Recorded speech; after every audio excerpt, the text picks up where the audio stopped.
Welcome back to another episode of Rock Boys Football. Brent Venables, the Oklahoma Sooners, they got a lot to figure out heading into SEC play. And I think some of the Oklahoma fans in the comment section were kind of spot on. Like, this is a team that's not going to win a lot of games in the SEC if they don't make significant changes specifically on the offensive side of the football.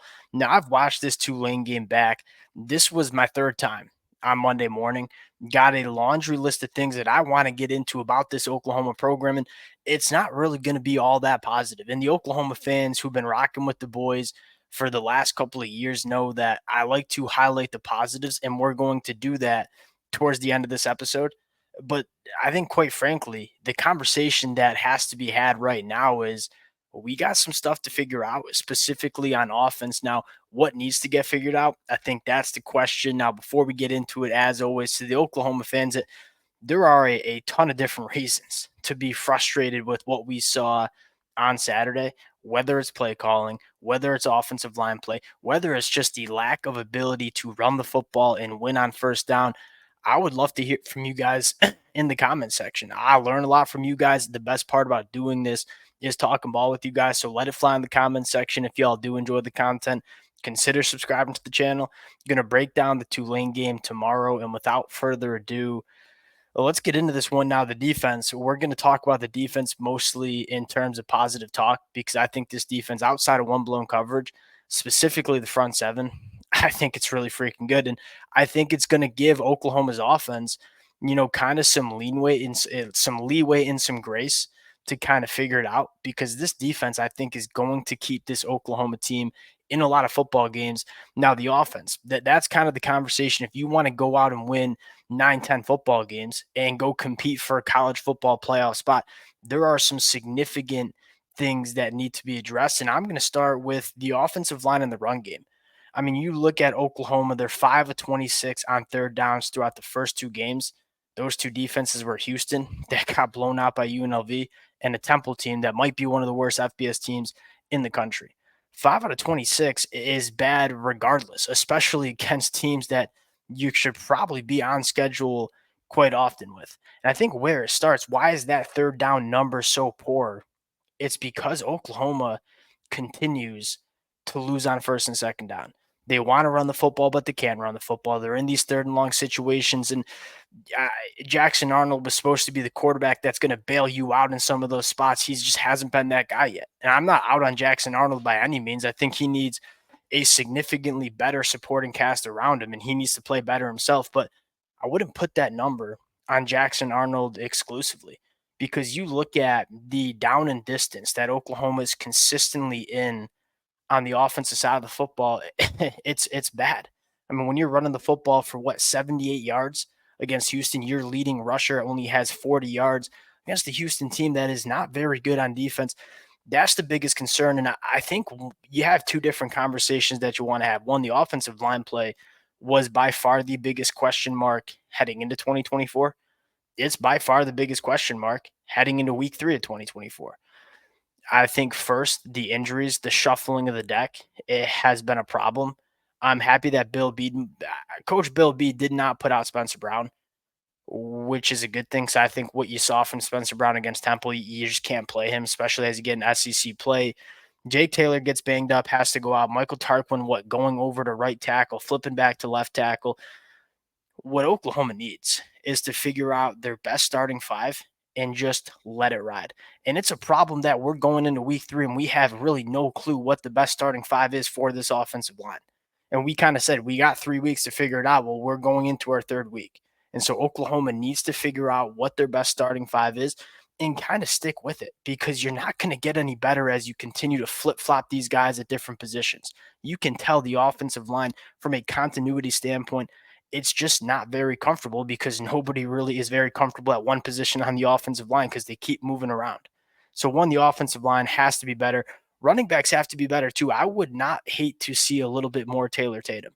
You ask me, and again, the game of football is about getting your best players the football in their hands.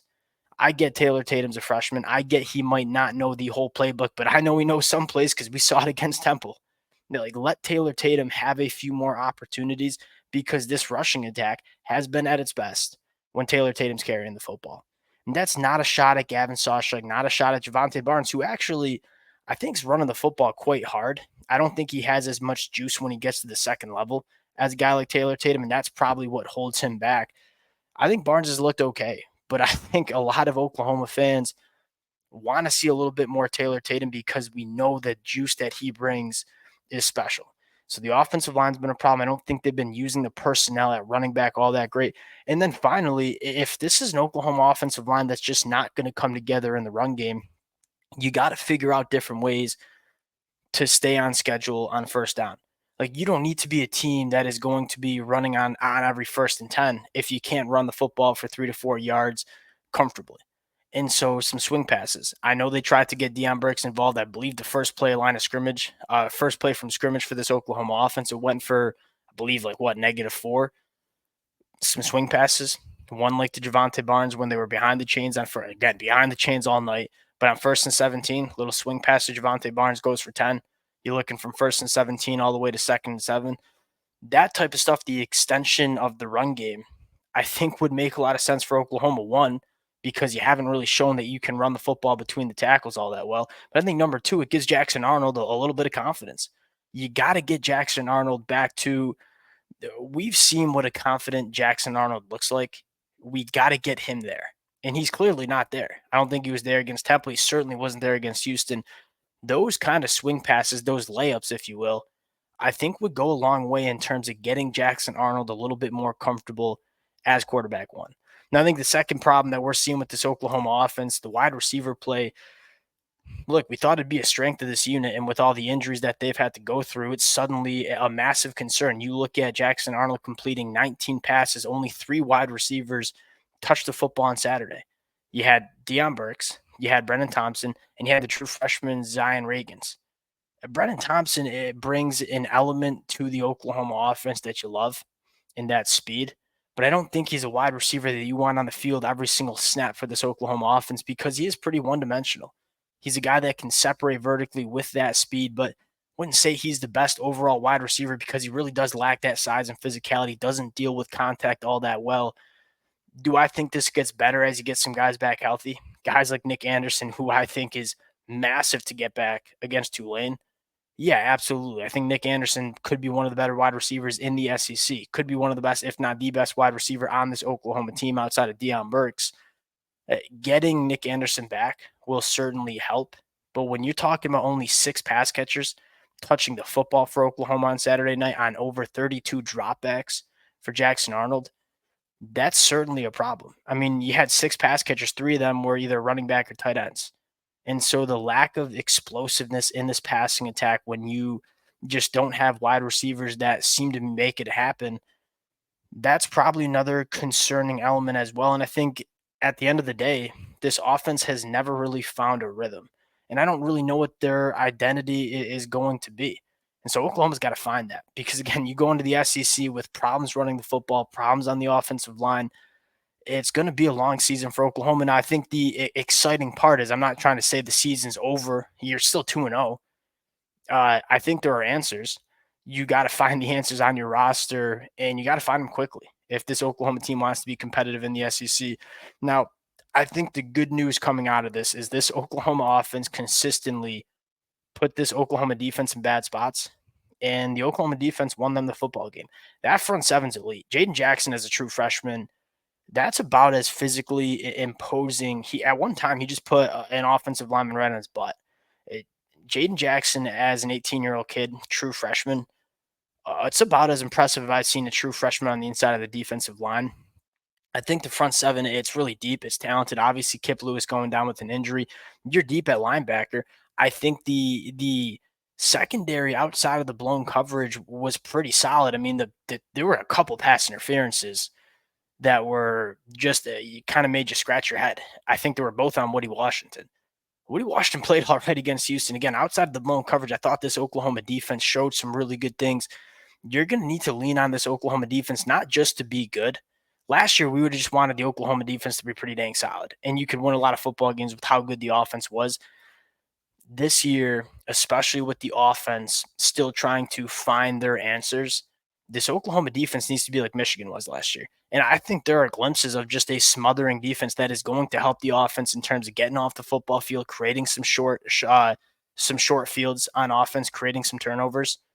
That they're going to need to be like that because again, this Oklahoma offense is still trying to find those answers.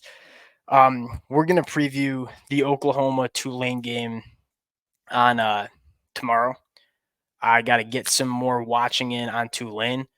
Again, I think Oklahoma's got one more opportunity to play a team that they should be beating by 2 scores. And if we see that and we see them find the rhythm again, I think the narrative on Oklahoma changed. You're a top 15 team in the country still. You're 2-0. A lot of teams, Notre Dame, just lost at home to NIU. So anytime you can win a football game, it's a little bit more positive of a conversation in terms of trying to figure out stuff. But Oklahoma's got to figure this stuff out pretty quickly. We'll wrap it up there. Again, would love to hear from you guys in the comments section in terms of what Oklahoma needs to change specifically on offense. Appreciate you guys rocking with it. If y'all do enjoy the content, consider subscribing to the channel, and we'll talk to y'all later. Peace.